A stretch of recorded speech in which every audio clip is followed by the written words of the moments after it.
Thank goodness you're here. I heard a loud noise and I thought someone was breaking in. Don't worry, Jeanette. I'll take a look around. I'll make sure everything's secure. Aha, I found your problem. It's your smoke detectors. They need batteries. It's definitely not your burglar alarm. Oh, silly me. I guess I got a little too alarmed. Thank you, officer. I'm glad I could help, but you need to make sure you get some batteries immediately and take care of that before it becomes a bigger problem.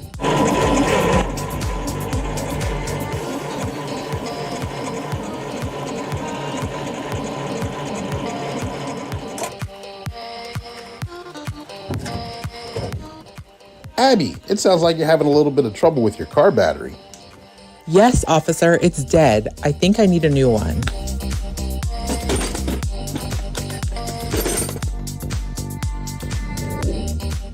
I see the problem. Nothing's wrong with your battery. Just turns out that you're actually out of gas. Oh no, how did I not realize that? Thank you for saving me the expense of a new battery, officer.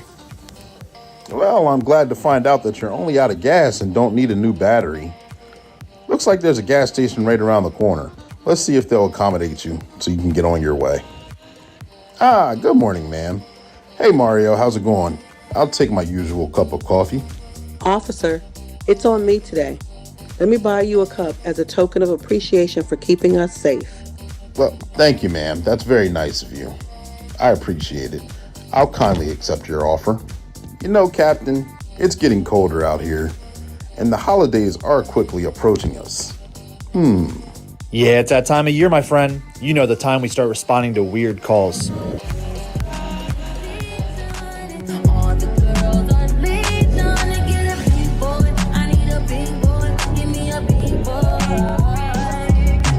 They say it's cuffing season, baby. You ain't good enough. True. I almost forgot, Captain Chaos. You're absolutely right. Cuffing season is now upon us. You guys be safe out there. That's coming from me, Sergeant Be Safe. And that's your tip of the day to get you on your way.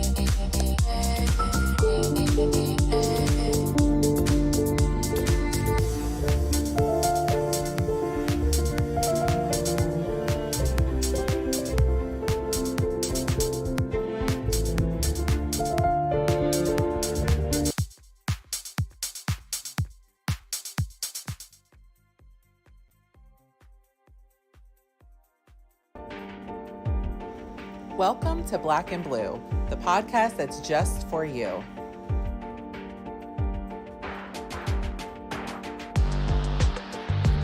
We bring solutions to everyday problems. We are here to humanize the badge. By interviewing first responders and discussing their trainings, experiences, and publications. Black and Blue airs weekly at 7 p.m. Eastern Standard Time. Tune in.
start the show.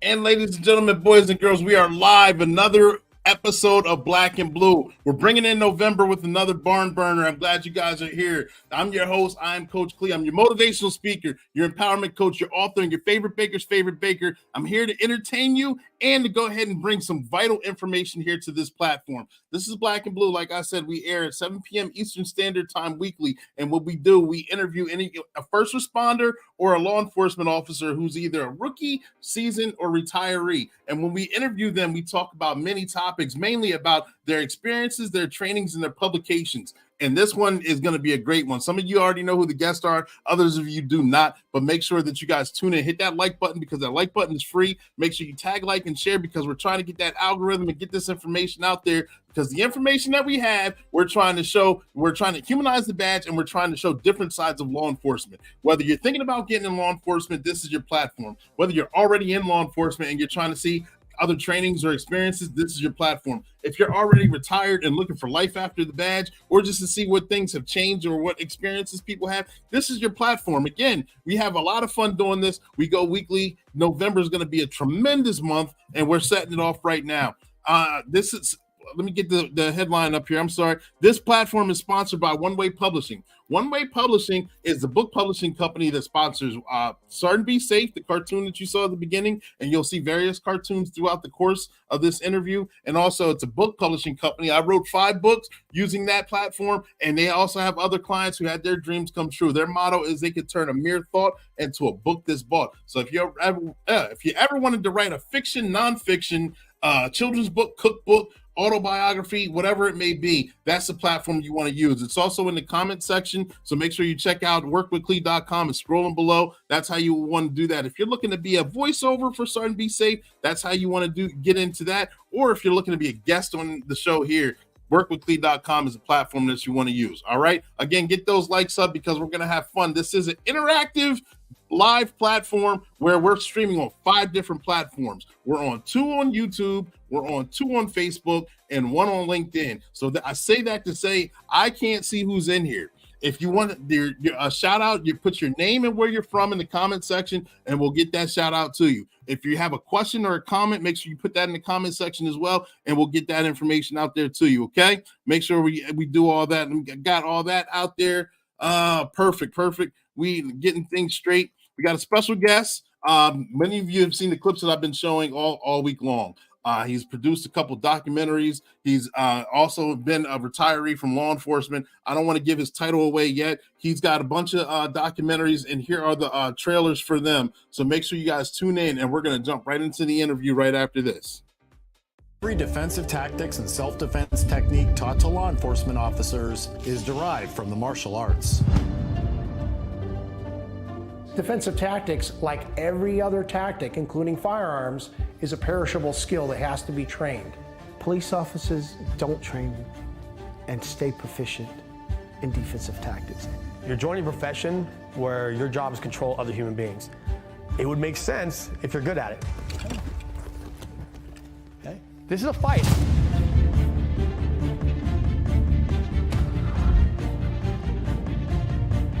You got to do this 2 to 3 times a week, year-rounds, continuously, to make sure that when you're in that high-pressure situation, that those are the techniques that come out. When you train in martial arts, it allows you the opportunity to experience those things. And it's not the first time as when you're out there on the street when Lucifer has decided he's not going back to jail that day. The bad guy controls the fight. The bad guy controls the location. The bad guy controls the level of violence, and the bad guy controls the length of the fight. Agencies often treat training as almost like a vaccine, right? One shot in the arm and you're done. That we care enough about our officers that we're going to devote time and money and effort into training so that our people come home every night.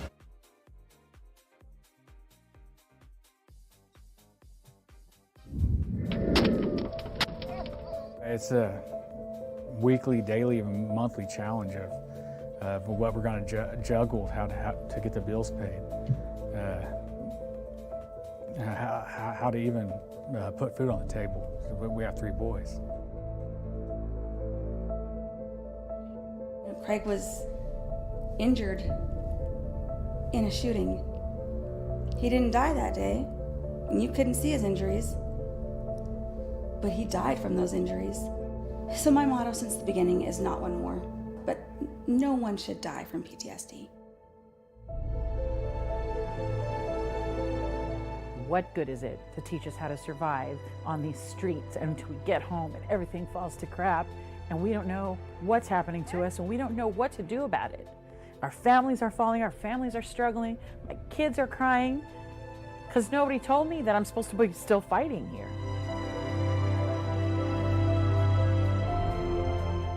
There are times when, for no reason, I'll just start crying. Or I'll get into a rage. For no reason. There are times when I wake up at night screaming and I can smell gunpowder, I can smell blood. I felt like as long as I could come back to work, I was useful to the department. They could use me. The minute I couldn't, even though it was work related, throw them away. They've given everything they can up to the edge of their life. And what they do have left of a life is compromised because of what they've given. This is taking place all over America. This is a national tragedy. This is something that is not known within the American public. It is not even known oftentimes within law enforcement circles itself. Well, guess what? I am you. And I have post-traumatic stress disorder.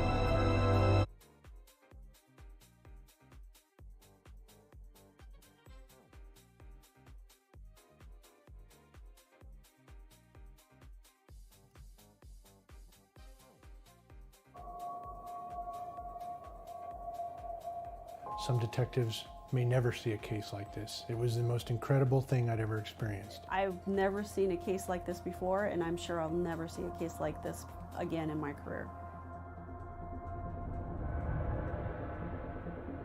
The fact of the matter is, most property crime offenders, most burglars are serious criminals. The impact that they were making in the community in a negative way put them in what we like to refer to as the upper 10 percentile of criminals, the ones that just were not going to stop. I had never seen such a prolific burglar. He affected hundreds of people's lives over his career, if not more. When they're confronted, you know, the whole object is to get away. And if that means shooting it out with the police, shooting it out with the neighbor, shooting it out with whoever, the security officer, then that's what they're going to do. If you take an individual that is a multiple convicted felon and you back him in a corner where he thinks if I get caught, I'm going to spend the rest of my life in prison, there's absolutely no doubt in my mind that that person will do whatever they have to do to get out of that situation. So this guy did it to get a high. He did it because it was his lifestyle. He's a pirate.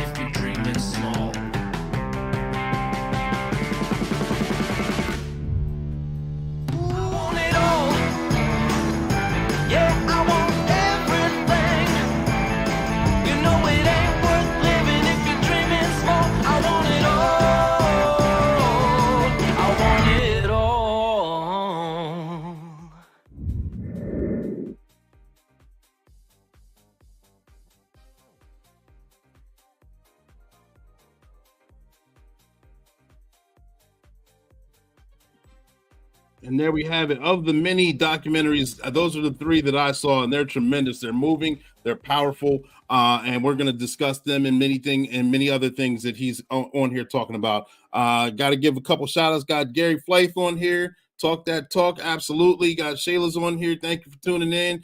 Happy Wednesday. Good evening. Seti P. Good evening. Thank you guys for tuning in. Make sure you guys tag, like, and share. And we're going to jump right into it because right now I got back behind stage the retired Las Vegas Metro Police Department Sergeant Jason Harney. He's a producer, director, editor, writer, Lightning Digital Entertainment. That's what you see. That's what you see flashing below, and that's what you see in the comment section.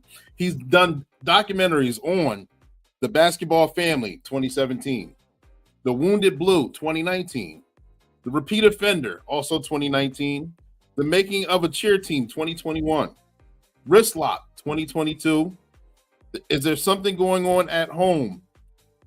That's 2023.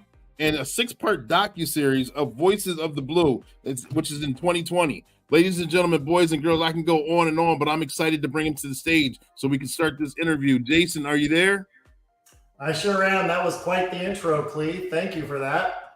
Absolutely, absolutely. Thank you for making yourself available to come here on the show. I'm excited to have you. First, I'm gonna start off with the easy question, and the question that kind of solidifies how you got here and what got you into the profession. Can you tell us a little bit about yourself and what gave you the burning desire to become into law enforcement? Well, as far as the desire to go into law enforcement, that's obviously going to be completely influenced by my father. He's a retired state trooper here in Nevada. Did 32 years. And I think it's your classic following in the footsteps. Aside from my dad, both of his brothers were both troopers with the Nevada Highway Patrol as well. So I guess you could say I come from a law enforcement family. Gotcha. And tell us a little bit about yourself. Any experiences that you want to share with us before we jump into the meat and potatoes? Well, I think one of the main reasons that I'm sitting here talking to you today, aside from the law enforcement career, of course, is just a love of film. And, I'm just that person that since a very young age was always really interested in how movies were made. Certainly had my, heroes from the 70s and 80s, all film directors. And I'll tell you, one of the best pieces of advice that I had ever read was from Avatar, Terminator, and Aliens director James Cameron. And he said, if you want to make a movie, grab a camera, point it at something, and make your movie. Don't let obstacles get in the way. Don't let your passion for film stop you. Because as we know, movies are very expensive to make. In modern times, but the fact of the matter is there are some very successful films out there that people make with the camera on their phone. So I took that encouragement at a very young age, and again, that's a big reason why I'm sitting here talking with you today, and have been fortunate to have the opportunity to make some of these films. Gotcha. And in your career in law enforcement, did you have the opportunity to actually do something that correlated into filmmaking or making documentaries? Or I know interview and interrogation, that goes hand in hand, and I know that's probably something that helped out tremendously. But is there something that correlated? Yeah, there sure was. Again, this is where I love to come on here and thank a lot of the people that I ran into during my path, during my career, that were willing to help. One of the assignments that I had during my career was on the academy staff, and that was in the late 1990s. And during that time, our video production unit happened to work in the same building. So after making friends with the two people that worked in that office, I began to spend a lot of my off time, some of the weekends, just basically being their gopher, and whatever you need me to do, whatever you need me to carry. But they taught me the ins and outs of how to work a camera properly, from the professional level, how to edit, how to light, cinematography, and everything that I use today. So yeah, I had the opportunity while I was working to do a lot of video production work. Gotcha. And doing this now that you're retired, I know there's a lot of retirees that either are on here now or watch the replay afterwards. And one of the biggest questions I always get on the platform is, what's like life after retirement? I mean, everyone tries to get to that 25, 30 year mark, 20, 25, 30, whichever your department has, try to get to that mark. And then it's kind of like, what do I do next? Because I've identified as being law enforcement or a first responder my entire life. I don't know what else is next. That is a great question, Clee, and it just so happens that the film that you spoke about, Is There Something Going On at Home, that we're going to be releasing at the end of this year, covers that topic. I'm going to presume that most police officers, when they broach this subject, one of the things that you're always going to hear is, well, I can't wait to retire because I'm going to golf, I'm going to fish, I'm going to hunt, and I'm going to do all these hobby type things.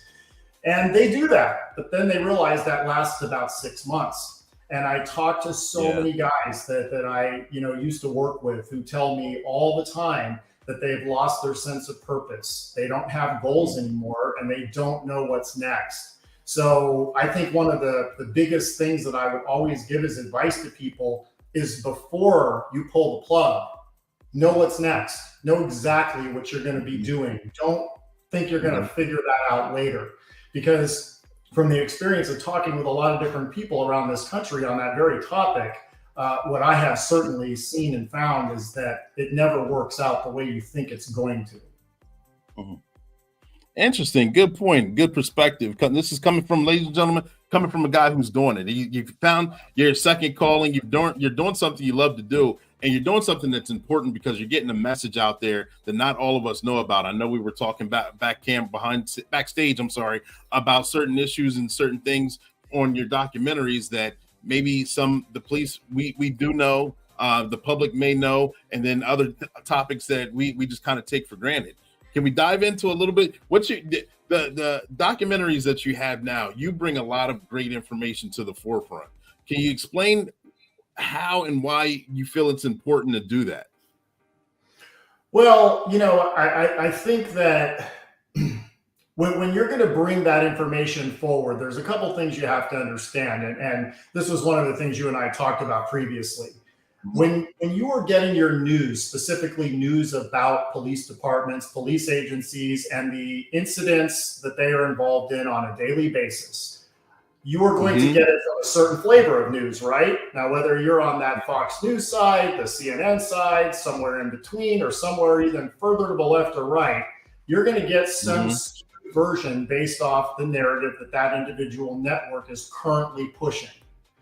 So in my mind, you get guys, like yourself, like me, and others who are involved in this space where we're creating, whether it be podcasts or films, or you're a national speaker like Scott Medlin, and you're going out and pushing this message to people that need to hear it. What you're getting is the information in its rawest form from people who experienced it and who are experiencing it. And that's what's really important. We're bringing forth the information that you're talking about with no filter. We're bringing forth the information coming directly from the source in a way the mainstream media will never do, because we're not concerned with clicks. All right. They are. They're trying to put something out there that is salacious and is going to sell. That's not what we're doing here. We want people to know exactly how it is. Exactly. And Scott Medlin said on the last topic, well said, have a plan, former guest on the show. Thank you for tuning in. We appreciate that. The first documentary that I watched after we met, shout out to Ernie Stevens too for making this connection, because without making a connection with him, I wouldn't be sitting here with Jason right now. So thank you for that. And then as soon as I made the connection, I started jumping into the documentaries I could find. Very first one I watched was Wrist Lock. And I know you said that happened at a very pivotal time because it was directly after COVID. Traveling still was kind of hands off, and you had the biggest cast, the biggest ensemble, and you provided a bunch of great information. Can you share a little bit about that with us? Sure. Well, it all started basically back in the early 1990s when I came out of field training. I went to our Southwest Area Command here, work graveyard, and was partnered up with a guy named John Gentile. And we have been friends for the last 30 years. But the one thing about John that a lot of people know is he is a true master martial artist, probably one of the most accomplished, skilled, and proficient martial artists that I have ever known and had the honor to train with over a long period of time. And now you fast forward to after our careers, we're both retired. It's around early 2021. And I'm, coming off The Wounded Blue and Repeat Offender as films, and I'm looking for the next project. And because I spent a lot of time during my career on the academy staff and as a defensive tactics instructor for over 20 years, one of my passions was use of force and the training aspect of it, and defensive tactics, and the proficiency and the physical fitness side of that was huge for me during my career. So I pitched the project to John. I could think of no one better to basically have travel the country with me to meet and interact with people like him from other states, other jurisdictions, other cities, martial artists who were dedicated during their careers, but were also police trainers. So that's how that film got off the ground in early 2021. Gotcha. And you guys cover a lot of topics. I don't want to give away too many of the gems, because I know that you got to watch the film. Ladies and gentlemen, boys and girls, you got to watch it. This great film is very informative. But what are some of the highlights that you can share with us? Well, when I talk about wrist lock, it's obvious a police training film. Now, they'll kind of get surprised when I'll tell them that the target audience really wasn't cops. Now, certainly any police officer at any juncture of their career, whether they're brand new or they're a veteran cop, or maybe they're not even a cop yet and they're thinking about joining the profession, you are going to benefit from seeing a film that breaks down police training and police use of force the way we do. However, we wanted this pointed more at a mainstream audience. Why? Because as we know, when the news plays a few seconds of video, suddenly you're going to have both sides are going to start to fire their opinions, but their opinions are based off what? Really nothing of substance, just their emotional reaction to what they saw. And that's a big problem, because then that becomes a perception about law enforcement that's simply not true. But I always tell people who are not cops, if you watch this film, what you will learn and gain from it are the answers to a lot of the questions you have. If you see a police officer doing something that you think is inappropriate in a critical incident or use of force situation, then you're going to learn about things like defensive tactics proficiency and the lack of it in this country, in every police agency. You're going to learn about the lack of physical fitness and how that plays into every use of force situation. And perhaps most importantly, you're going to learn about mental health and the issues surrounding use of force decision-making. If you ever wonder why some cops may overreact or underreact, I think the first place you look is their mental health. Absolutely. That's a hot topic, and that's a buzzword here in the world. And we talk about that often here on this platform as well. What kind of problems or solutions do you think that we as first responders can do to help alleviate, to work on our mental health and actually be better individual people, better officers, and better members of society working on our mental health? Well, I don't really want to give away a lot of the themes of this new film that's coming out at the end of the year, but we'll certainly talk about it. It's called "Is There Something Going On at Home?" And I already, one of the stories in it covers the Ortiz family, Deborah and Michael, and what happened to them after Michael retired as a 15-year undercover DEA task force agent in New York City. Needless to say, they had a lot of family issues. In the film, we bring in Dr. Olivia Johnson, and she is one, to answer the question you just asked, that I wholeheartedly agree with, and that is inoculation. And that is what she really pushes. She talks about a health versus a disease model. The disease side of that model is what? You get sick, then we treat it.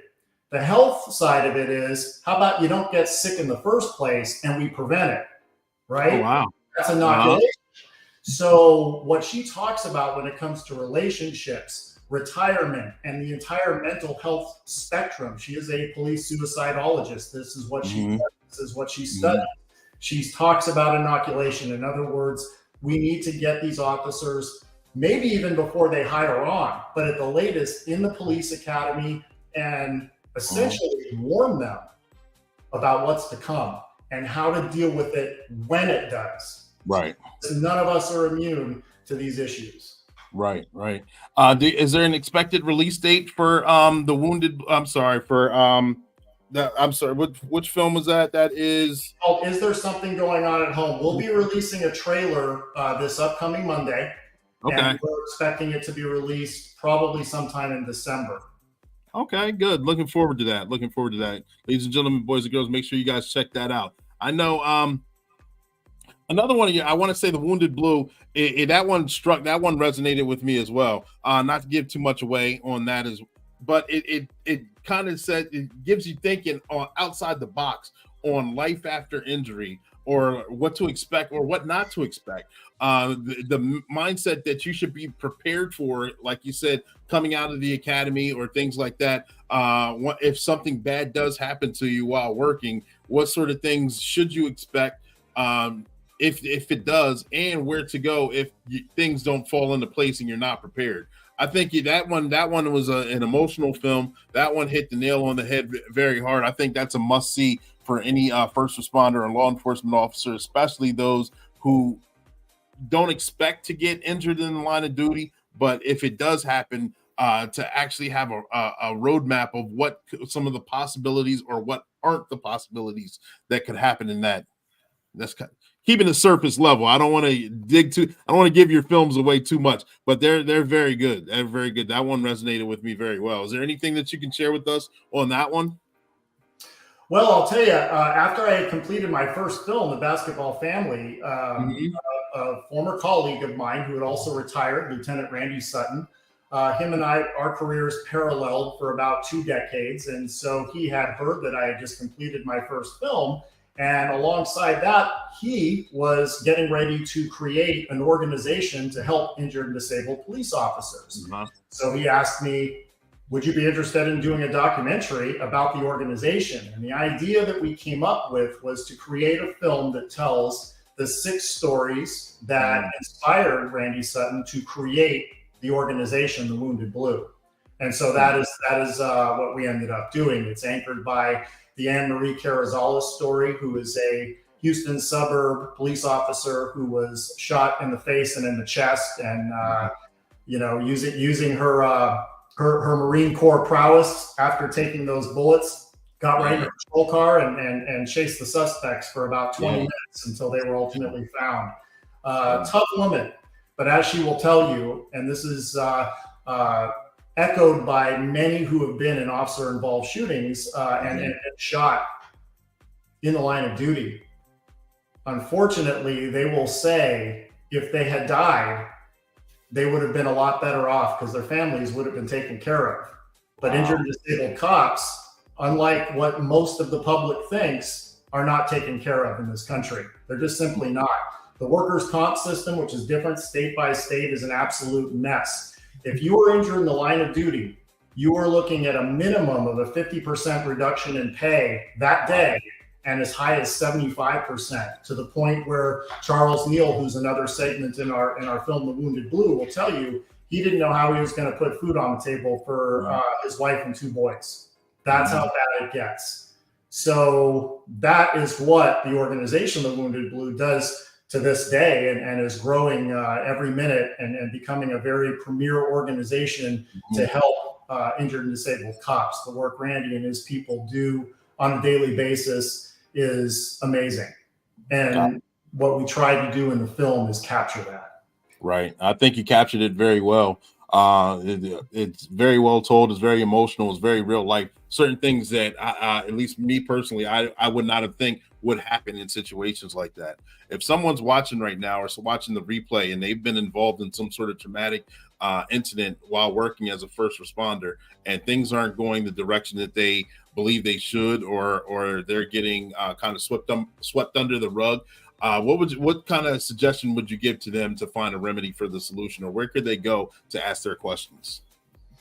Well, I mean, you could go to thewoundedblue.org to start, and Randy will connect you with one of his peer support team members, and you can go there. They have numerous resources available for treatment, for peer support, for financial assistance, and an entire list of things that they do on a daily basis. Now, there are a number of other organizations as well. I think it really kind of depends on where that person is at. But Blue is a national organization and certainly somebody that they can contact. Perfect. Thank you for sharing. Ladies and gentlemen, boys and girls, we're going to pause for the call. Sergeant Be Safe has something to say, and we're going to jump right back into it because I want to talk about Repeat Offender. That's the second documentary that I watched. Stand by. Sergeant Be Safe says, this Thanksgiving, if you decide to have a drink, you can catch a ride or you can catch this ride. And that's your tip of the day to get you on your way. Make sure you have a safe and happy Thanksgiving.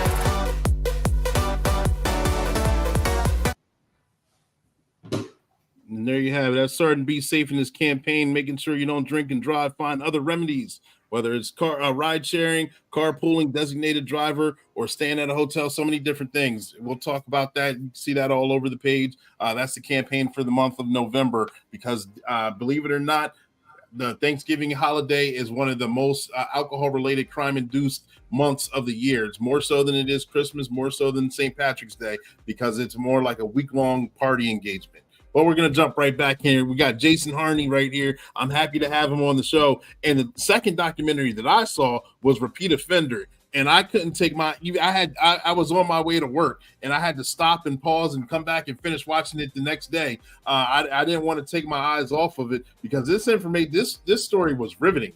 This story was amazing on how it unfolded, how the device the individual used, how much items that individual had stolen, the massive plot that the individual had. How did you come across this story?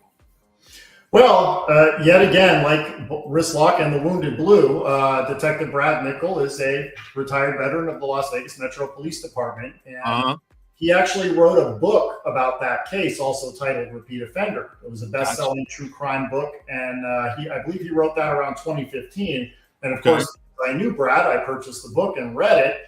And after I had completed the Wounded Blue, again, looking for a new project and certainly interested in doing a true crime documentary. And so I pitched him on adapting the book. And that's exactly what we did. And it was released in mid-2019. So, yeah, that's how it kind of came about. You know, I've been really fortunate when you have a 24-year career in Las Vegas. There's a lot to mine, I should say. Yeah, there's a lot of incidents. What kind of highlights can you share about that documentary itself?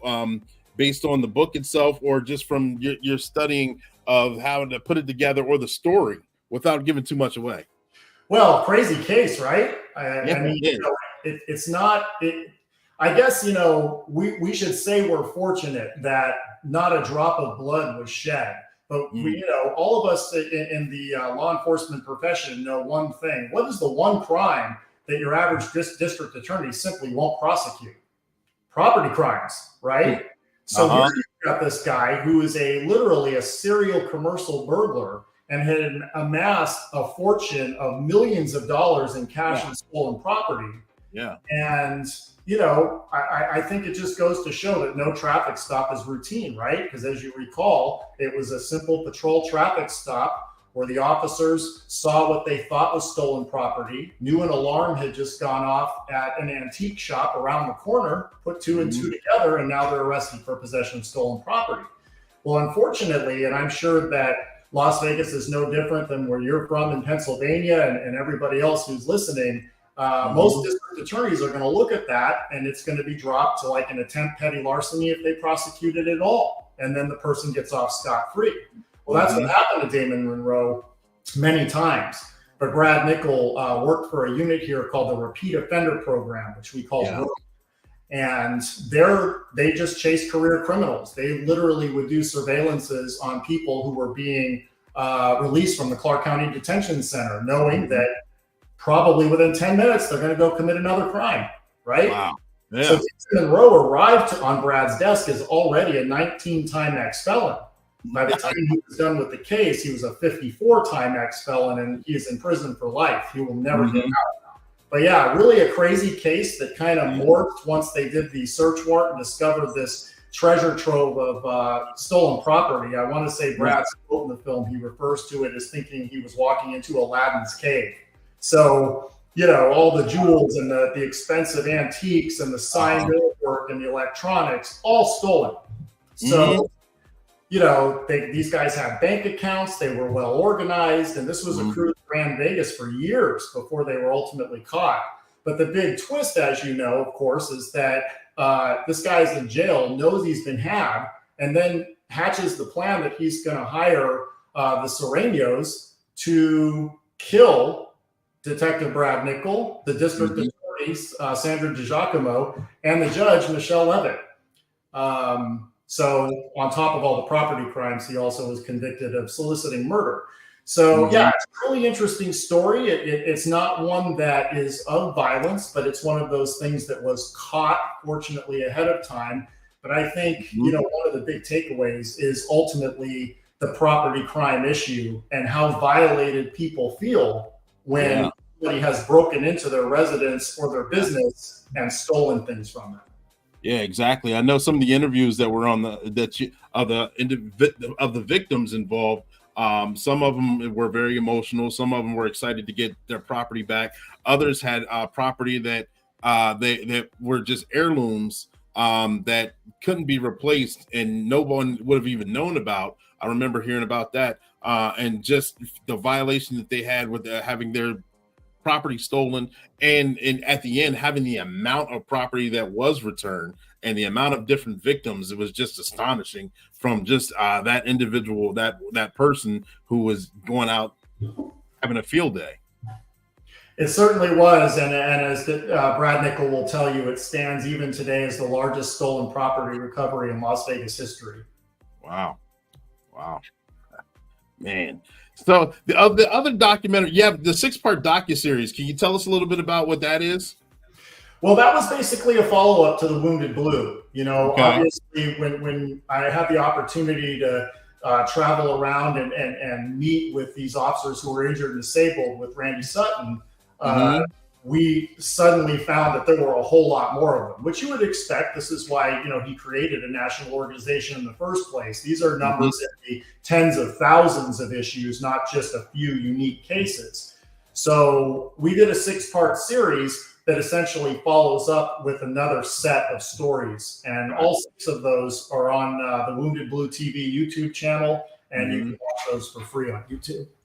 Okay, perfect. And that was going to lead into my next question. If anyone wanted to watch any of your documentaries, how could they do so? Is there one specific platform that you use, or are they spread out on various platforms? Spread out pretty good. I mean, Wristlock is available all over the world, including in Europe, Asia, Latin America, etc. So yeah, I mean, you've got the standard transactional platforms where you can rent or purchase. So you have Amazon, Apple TV, Google Play, Microsoft Store, Vudu, Fandango, those types of platforms. And then you have the ad-based platforms. I'd say the most popular are Tubi and Plex. Gotcha. So you can watch Wristlock and Repeat Offender on all of those. Currently, Wounded Blue is only available on those transactional platforms. And we should have Is There Something Going On at Home available in December on the ad-based platforms. Perfect. Can't wait to check that one out. So when that one hits, trust me, I'll be engaged in that as well. It is I'm really proud of it. The story behind Is There Something Going On at Home was really near and dear to me. When I was doing the research for the Wounded Blue, after that point we talked about where Randy Sutton says, hey, can we make a documentary film about my organization? I wanted to find out first and foremost if any films had been made previously about that topic of PTSD and suicide and mental health. That led me to one film, believe it or not, Code 9 Officer Needs Assistance, which was produced and directed by Deborah Louise Ortiz. And we have become really good friends since then on a filmmaking level with this idea that someday we would get to work together. Well, I took the directing duties for this film. She is the producer, and it tells her story, which really, it's an amazing story because if you know her, you'll wonder why she's so dedicated to the cause. You had to figure there was something, and finally we get to tell her story. So I'm all of these films are very special to me because I feel like they bring forth, like you said, a lot of really good information that needs to be out there our men and women in blue, but also for the public to understand the job a little bit better. But this one goes into the home.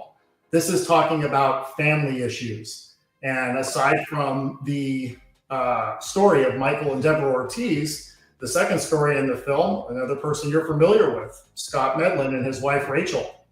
And it's another story that is extremely powerful, because a lot of people, I think, are going to have a lot of great conversation and ask a lot of questions when they see what these two couples went through, but more importantly, where they are today. You know, the kind of the hashtag of the film is family first, but that gives you a hint. The idea is, can we find a way to stay together and work through these problems? Good point. Good point. I know, I remember going through the academy, and one of the instructors said, you know, the spouse that you have right now, if you guys are married, is usually not going to be the spouse that you have at the end of this career. And for whatever reason, you go through whatever transitions throughout the course of this job does, you know it as well. This job tears you up one way or another, or it tears the family up, or there's something you give so much. So to actually hear about family first and the trials and tribulations of other individual first responders, and that be put on film, is something great. Because I know sometimes we feel like we suffer in silence, but to know that someone else is going through a situation, we can actually view how they handle this, they view how they handle a situation that's similar to us, how they did it and how they got through it, and how it became a little bit more understandable on the other end. Absolutely. I mean, and that's a great point. And that is why we made this film. We wanted to give the families a voice, because typically, and certainly I'm as guilty as anybody, when you're making a film, a documentary that's going to be about a police-related topic, of course, we're going to want to hear from the first responder. We're going to want to hear from the detective Brad Nickel, who caught the career criminal and put him away for life. We're going to want to hear from John Gentile, who has been in this arena and has taught martial arts for over 40 years, you know. But we always forget about the spouses, the children, the significant others, and everybody that surrounds them at home, and how important that really is. And Deborah and Scott and Rachel and Michael in the film, and Dr. Olivia Johnson and Glenn Williams, they are all really big on that. And I was really thrilled to get all of them together to make this film, because it was a long pre-production process to make that happen. Good. I can't wait to dive into it, like you said, later on this year. So looking forward to that. Here we go. Kudos to you. Such an important topic. Yeah, we that's a topic that's discussed in private capacities and backstages or whatever. So many different things. I know significant others always say that they don't have a voice in the first responder world unless they're first responders themselves. So to actually give them a platform is something that's very important. And you know, Cleve, that really is always my goal. You know, I tell people I'm not here. I don't have any, delusions of becoming famous or anything like that. You know, I mean, I know that a lot of people might dismiss someone like me as just the typical Hollywood. I'm telling you, I am here to elevate others. I want to give them that platform that I can provide through these films, just in the same way that you are doing right now, and doing it through your platform. It's just a different way of creating media and putting it out there in a manner that represents us. Yeah. And that's what's important. Yeah, absolutely. Don't sell yourself short. I think you're on your way to becoming a big time and a very famous individual. Trust me, I'm starstruck, like I said, that Ernie Stevens did the intro, and you're doing tremendous work and doing important work. So I appreciate it. What on the horizon? What are there any projects that you're looking forward to working on, or what are some of your 3 to 5 year goals? If you could share any of that with us. Well, I mean, I can give you an immediate one. It's already been shot, but I'm currently in post-production on what will be my next film that'll be due out sometime in 2024. It's about Vinny Montez. And if you're not familiar with him, he is a current 28-year Boulder County Sheriff's Office commander, but he's also one of the top rising comedians in this country. Nice. Very much in demand. And if you haven't seen Vinny Montez, you can go on YouTube, do a search, and take a look at some of his stand-up. It's hilarious. It's obviously built off of material, mostly from the job, as you can imagine. A lot of funny things that we end up seeing during our careers, a lot of interesting people that we come into contact with, and he takes full advantage of that on stage. So I'm essentially doing a film that is going to chronicle his rise as a police officer and then why he became a stand-up comedian, which you'll probably not be surprised is about midway through his career. He was having some issues with mental health based on some calls and some critical incidents that he was involved in. And it started to take their toll at about that 15-year mark. So this became his outlet. He became a stand-up comedian, and he's hilarious. And I'm just hoping that I can do basically his life story justice. So that's in the short term. We can expect that again sometime next year. Long term, I'll tell you what. And I was just having this conversation the other day with a couple other people and another filmmaking friend of mine, Conrad Weaver, who just released a really good documentary about first responder PTSD called PTSD 911. Definitely check that out. He and I were talking about the same thing and asked me, well, what do you want to do beyond the documentaries? I've always been really impressed by the fact that Oliver Stone, who's the director of Platoon, served in Vietnam, 1967-68, I believe. He did a tour over there and then made his film in 1986, Platoon. Of course, it wins Best Picture. But beyond the accolades, what was really impressive to me was the fact that you had a lot of Vietnam veterans come forward and say, that nailed it. I could almost smell it again. This is what it's really like in deployed over there. And so for me, moving away from the documentaries into narrative features is always the long-term goal. And I would love nothing more than to do essentially the same thing, to make a cop film that's not glamorous like Heat, the Pacino De Niro film that everybody loves. I love it too, don't get me wrong, it's entertaining. But I mean something along the lines of Platoon that shows what it's really like, both in the squad car, in the briefing room, and at home. So that's what I'd love to do, because I feel like when you're in this business, you're looking to do things that have not been done before. This is why I think Wrist Lock, because there's no film like it. It's one of a kind. Yes, it is. The family thing. Nobody's given a voice to the families before and done an entire film about that. Most of the producers I know would think that that wouldn't sell. We'll see. But I feel like it's a very important topic. But to do something with actors that actually shows what we go through and then have the majority of cops, I know we can't agree on anything, but come back and actually say, wow, that really nailed it. There's my long-term goal. Gotcha. Looking forward to that. I think that'll be a big hit and much needed. I don't think there's anything, like you said, that you can 100% relate to, saying that's exactly what we do. The news media has us portrayed one way. Movies in the past have us portrayed a totally different way as well. And sometimes we're glamorized. Sometimes we're made to look like we're the butt of all the jokes or demonized or whatever. So many times in this career, we have extreme boredom. Sometimes we have some extreme sarcasm. And then sometimes we have that adrenaline rush that happens at a moment's notice that you don't plan for. And you have to be able to adjust and live through it. And that becomes a way of life. And once you do it so much, it's kind of hard to explain to someone who doesn't live that life at all. Exactly. And probably no different than, a Vietnam veteran back in the 1970s and 80s when they were, 70s when they were coming home, but then explaining to their loved ones and kids a decade later that this is what it was like. But then that film comes out and there was a whole slew of other Vietnam related films that came out after, but Platoon was the one that really nailed it. And being the self-admitted cinephile that I am, I cannot think of a film that I could honestly say has really presented what we do in a realistic manner. It's always hyper stylized or glamorized in a manner that's just not accurate. Absolutely. Absolutely. Well put. And so therefore you're saying get cops back together to come kind of agree to disagree or work. So let me ask you a kind of a national or world question with law enforcement and first responders itself on recruitment and retention.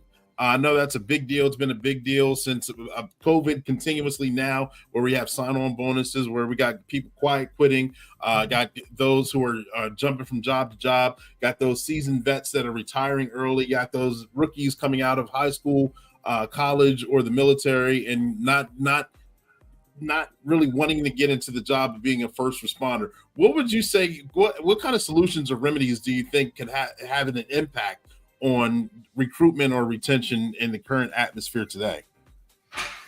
Well, that's a tough one, Clee. I mean, when you talk about what a good plan would be, I think regionally plans are always going to be different because it depends on who the population is you're attempting to hire from is going to be a big deal, and what their perceptions are about police. I actually, from 2007 through 2009, headed up our recruitment team at Los Angeles Metro. So I can tell you that even then, for us to get an academy of, say, 75 people, we would need 10,000 people to walk through the door. Why is that? Because that gets whittled down through your psychological testing, your physical testing, your written test, but 80% in background. And I know a lot of standards have been laxed, and that's one of the things that scares me the most. I had commented on LinkedIn a few months back when I had read an article about the head of training for NYPD was going to get rid of the 1.5-mile run because she thinks that, well, cops don't chase anybody for 1.5 miles. And I commented and said, okay, the reason why we do a 1.5-mile run has nothing to do with the job. You are demonstrating your cardiovascular fitness, which is hugely important, because if you are already an unhealthy person metabolically speaking, imagine what 10 years of this job is going to do to you. Oh, man. So that's why you do the test. It has nothing to do with I'm going to jump out of my car and chase somebody, So when you've got opinions like that free flowing, it makes the whole recruitment thing really difficult. But I can say, I think we can both come up with countless examples. We do not want to lessen standards. I think the most important thing is, a lot of people I talk to always say police in general need a really good PR person, somebody that can sell the job and change the perceptions so that, that stink that the media keeps putting on our profession, it is just simply not true. It's not backed up by fact. But you're dealing with people who don't listen to facts. So it makes it a lot more difficult for recruiting. I can't imagine what that would be like today to be a recruiter in modern law enforcement. Yeah, I know it's a headache for those that are out there. And I know you said something very resonating. Again, for law enforcement or first responders to have someone as PR, I think that's exactly what you're doing by putting these stories out here, whether they're good, bad, or indifferent, they're the truth. Putting the truth out there is always going to have positive results. Again, I know our goal is to shed light on what law enforcement and first responders do and to humanize the badge and to answer those questions that come in left and right. So therefore, I think you're doing a tremendous job getting that information out there. And even if it just touches one person's ear and gets them to put their hand down and say, you know what, I need to go ahead and serve my community and be the best first responder that I can be, then I think you've done a heck of a job in just making the documentaries itself. Well, that's certainly the goal. And if you think about it, you've got guys like yourself and a lot of other podcasters who are using that phrase, humanize the badge. And that's so important because we have to get the general population to understand that we're not these robotic people that go to a militaristic police academy and only answer the orders of our superiors and don't make our own decisions and are not human just like them. Or to take it to another level, that when we're done, that badge and gun and uniform come off and are left in a locker, and we go home and we've got wife or husband or significant other and kids, and the same things you're dealing with, we are dealing with too. It's very human. So you have people, like Vinny Montez, the comedian, who always speaks of humanizing the badge. You have Ernie Stevens and Joe Samaro, who were the main subjects of an incredible film, Ernie and Joe Crisis Cops, that if you took the time to watch a film like that, what do you see? You see two very human individuals dealing with people who are in crisis, and that's incredibly important for the public to look at. Or the written word. You've had Donna Brown on this show before. She's written 3 books that highlight individuals who spent their time as police officers, but she really focuses on what is happening at home, what they're doing in retirement, to show these are just people that have a calling and nothing more. If there's anything special about us, that's what it is. We had a calling. I don't believe everybody can be a cop, but those who are, it doesn't take away the human aspects of who we are. Well put. Couldn't have said it better myself. Absolutely. Ladies and gentlemen, boys and girls, we're going to pause for the calls. Certain Be Safe is going to entertain us, and we're going to jump right back into it. Stand by.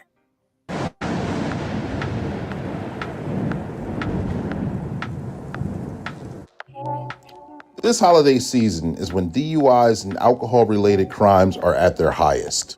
But you can still have fun and be very safe this holiday season. So please, be responsible. Let's go see if treacherous Tony is going to make good decisions. Drinksgiving. This is going to be fun. Ladies, how are you doing today?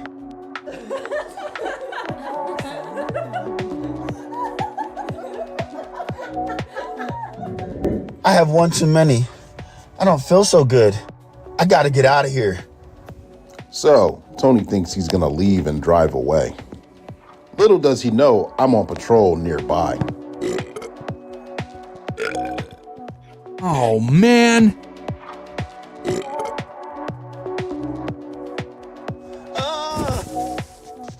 Tony, you can barely walk. Look, you can either catch a ride or you can catch this ride. Hey, bro, I need a ride. Ride sharing, carpooling, or designated driver, looks like he made the right decision.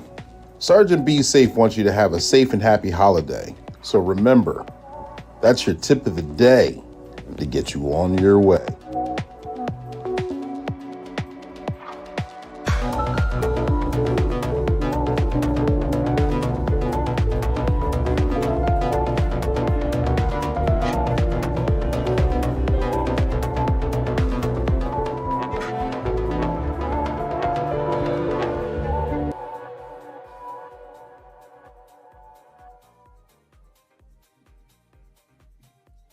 And we are back, ladies and gentlemen, boys and girls. We're having a lot of fun. We've got Jason Harney here. We talked about his documentaries. We talked about backgrounds on humanizing the badge, backgrounds on first responders and situations they may go through, whether they're positive, neutral, or negative. Talked about a little bit of history on his law enforcement career and what got him into the filmmaking industry itself, making documentaries. And not only that, he's got a huge hand in it, being a producer, director, writer, editor. That's a lot. That's a lot of jobs to put on one plate for one individual to do. I appreciate you coming on here, Jason. But before we transition, we asked a lot of questions. I may have forgot to ask a question, or I may have jogged your memory on something that you wanted to touch on. Is there anything else that you wanted to discuss with us right now? The floor is yours. Well, I just want to thank you for having me on your show, Clee. It's always a pleasure, and even furthermore, the fact that you took the time to watch those 3 films and have some really good questions tonight. I think these issues are extremely important, as you know, and again, that is always my goal, is to cover the issues, the critical issues that are important to law enforcement that our mainstream media simply overlooks or glosses over or forgets altogether. And supporting these films supports, that idea. And that's what's really important, because otherwise the word never gets out and those perceptions remain, and people will really never have a clear understanding of what police officers go through on a day-to-day basis during their careers, what kind of training it actually takes and what level it takes to get a police officer to be able to have successful outcomes in use of force situations, the physical fitness issue, the mental health issue. These are the types of topics that get me really motivated, and I love to talk about them. And there certainly is no better way than to put it on film. Yeah, absolutely. I agree. Thank you. Thank you for sharing that. Ladies and gentlemen, boys and girls, make sure you see the website scrolling below. The documentaries are very moving. They're very powerful. They are entertaining and educational as well. Like I said, I've seen 3 of them. I plan to watch the rest of them, especially is there something, I keep messing up the title. I'm sorry. Is there something going on at home? Yes. There you go. You know where that comes from? I was a supervisor for 13 years as a sergeant at Las Vegas Metro. And let's just say you had a troop on your squad who was an excellent performer and did his or her job to standard every day. It's what you expected. But then suddenly after a week or two, you see this obvious dip in performance and they're just not themselves. Then what we would typically do after that, when it's obvious, that obvious that there might be an issue, we would bring them into a private room, sit them down, and that's the first question that would be asked. Is there something going on at home? Makes perfect. And, as Dr. Olivia Johnson says in the film, there's a lot of stuff going on at home, as we know, and it directly affects everybody's performance at work, regardless of what, profession you're in. But policing, there's a lot on the line, as we know, and you've got to be on your game. You can't afford not to. And if you just had a terrible argument, the kind where someone's going to leave someone type of argument, and now I've got to go to work and get in a police car and deal with the things we see and do, you talk about a cocktail for disaster. Yeah. I agree. Firsthand knowledge. I know when I was going through the separation, this is years ago. This is maybe 6-7 years ago. The initial shock of it, no matter how hard I tried, I couldn't sleep at night on my days off. And so therefore I'd be up all day, up all night, get a little bit amount of sleep. I'd be an emotional wreck. I'd be sometimes here, sometimes there. I'd be foggy brained, for lack of a better term, but still had to go to work and still expected to perform. And so work is one thing. You try and put that compartmentalize that. Then you have home life as well. And then when the two bleed together and they mesh together, it's just a catastrophe. I'm glad nothing serious happened, at least in my situation. But I know others, there have been some dramatic situations that have gone on, whether it's self-inflicted on the individual officer or bleeding over into the family or just with the public or your coworkers as well. So many different aspects on things that can be touched just on situations that go on at home. I know firsthand. No question. And it's a huge issue. And I think that everybody can relate to that. But yeah, that's where the title came from. That was the first thought, myself, and I'm sure every supervisor in law enforcement in this country has probably used a similar phrase at some point when they have somebody that is, clearly needs some level of assistance or help. Yeah, absolutely. Good title. Good choice. Now it makes sense. It resonates with me, therefore. Hey, Jason, I appreciate you coming on the show again. Ladies and gentlemen, make sure you guys check out his documentaries. Check him out. He's doing tremendous work in this field. I know I'm going to. I'm a huge fan already. Like I said, I'm starstruck just to have you here. Thank you. I find it not robbery. Thank you that you blessed the platform with this great information. Thank you, Clee. Yep, absolutely. Ladies and gentlemen, boys and girls, this is Black and Blue. This is the podcast where we go live at 7 p.m. Eastern Standard Time weekly. And we're kicked off the month of November with a blast, and we're going to continue to do so all the way up until the end of the year. So make sure you guys tune in. We got a special guest coming on the show next week. I'm not going to say who they are because I got to keep you on the edge of your seat. But therefore, I'm your host. I'm Coach Clee. I'm your motivational speaker, your empowerment coach, your author, and your favorite baker's favorite baker, bringing this information to you on this platform. So make sure you guys tag, like, and share, tell your friends, and we're going to keep this train going because we're building the airplane as we fly it, and we're having a lot of fun doing it. Thank you guys for tuning in. We're going to continue to keep moving on. Be safe. 10-4, over and out.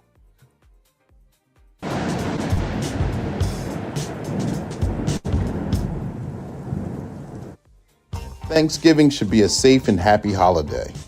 It's a time where most friends and family can get together. It's also a holiday where most crimes involving alcohol take place. Sergeant Be Safe is absolutely right. I'm just gonna stay here and get big. Hello, Mario. What's going on? Captain Chaos and I will be right there. Yeah, I'm loving this. I need another one, Mario. Oh my goodness. Welp, I'm out of here.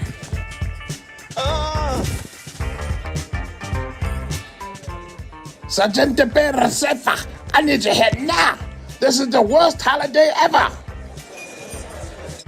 Come on, Rob, you blind. We'll take my car.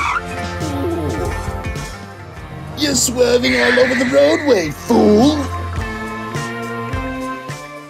Ah! Look out!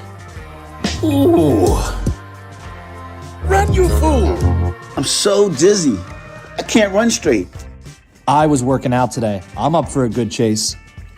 You guys won't get away. Stop before things get worse. You can't catch me. Ugh. Gotcha. Put him up. Disorderly conduct, public drunkenness, and DUI. You guys just ruined your holiday. While you're sitting in jail, you guys can figure out how you're going to pay for the damages. Remember, folks, you can always get a designated driver, ride sharing, public transportation, or even carpool, so you can have a safe holiday. And that's your tip of the day to get you on your way.